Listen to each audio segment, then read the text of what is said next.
Hi, good morning. It's time for breakfast again. We need something a little light and really nutritious and will stay with you for breakfast. And this is a real easy one. After this COVID, I know we've all put, you can see mine, we have put on just too many pounds sitting around. Now summer's starting to come, or at least spring, and we'll be out doing things, maybe getting some exercise, maybe knocking some of these pounds off. So here's a real quick, and this is an easy take on avocado toast. Yeah, and watch how we do. I just start with toast. Amazing, isn't it? Put it in the toaster and it gets done.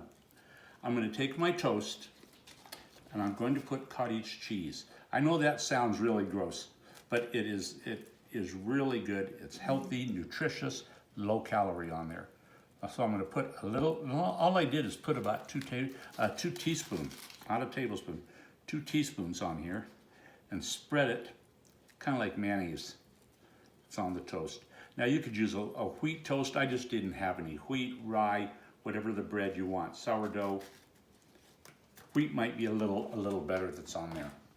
I'm going to take some spinach leaves. This is fresh baby spinach and it's been washed. And I just put a couple. I don't overload. I'm going to put 4 of these spinach leaves on top of it. And you know spinach is so good for you, you can ask Popeye. Really delicious there. I'm going to take my avocado, and I could use small ones on here because you don't need a lot. I use about a half of a small on each one. I cut it in half and make sure it's right by taking the pit out by just hitting it on the edge of the knife, and it should be able to stay. I take a small spoon and I start at the bottom end of the avocado and just go around it and turn it upside down. Boink. Because that way it's a lot easier to slice. Start at the small end, go around, and I'm digging under, and there's my avocado.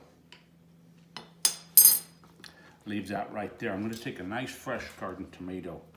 I got these were tomatoes called on the vine. Use a sharp knife. Now, I'm going to shoot 2 thin slices per sandwich.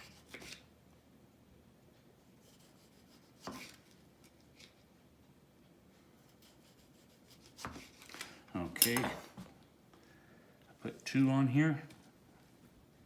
I know you're saying, oh, this looks good just like the way it is. Now, I'm going to take fresh cracked black pepper.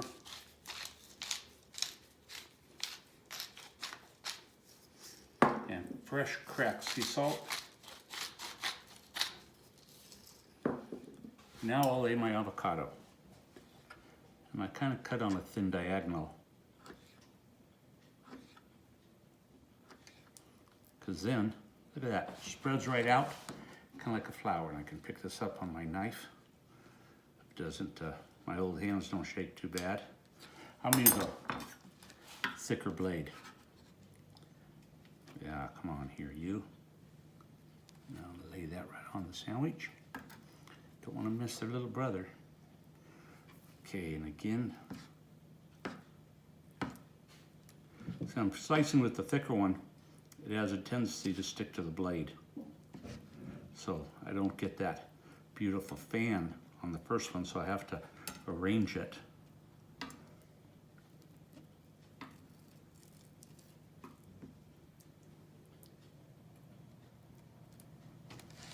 There, I think Kathy's got a good picture of that. Now, I'm just going to put a touch of salt. That was just a little touch. And I mean, there's nothing better than fresh ground. It makes such a difference. When you buy pepper and it's already from the store and it's already ground, that's good for 1 year. So look through your spices. They're only good for a year. You can go online and check it. I had the Shilling Company at a meeting I was at once, and they told us about it. And they said 1 year on spices. But if you take the whole spice, like whole salt, the whole pepper, it's good for a few years. And as soon as you crack it, you get that beautiful essence of what it's supposed to actually taste like. There, it's all done on here. If you enjoyed this and the little bit of stuff that we talk about, I have a Twitch account my grandson just did, and it's called Tales from the Toilet. Oh yeah, sounds real wonderful. But if you want to go on and just hear some just odd things that are happening in the world, about like this pepper and salt, things that you could do, please take a look at that too. So otherwise, we're going to have our breakfast right now, and goodbye.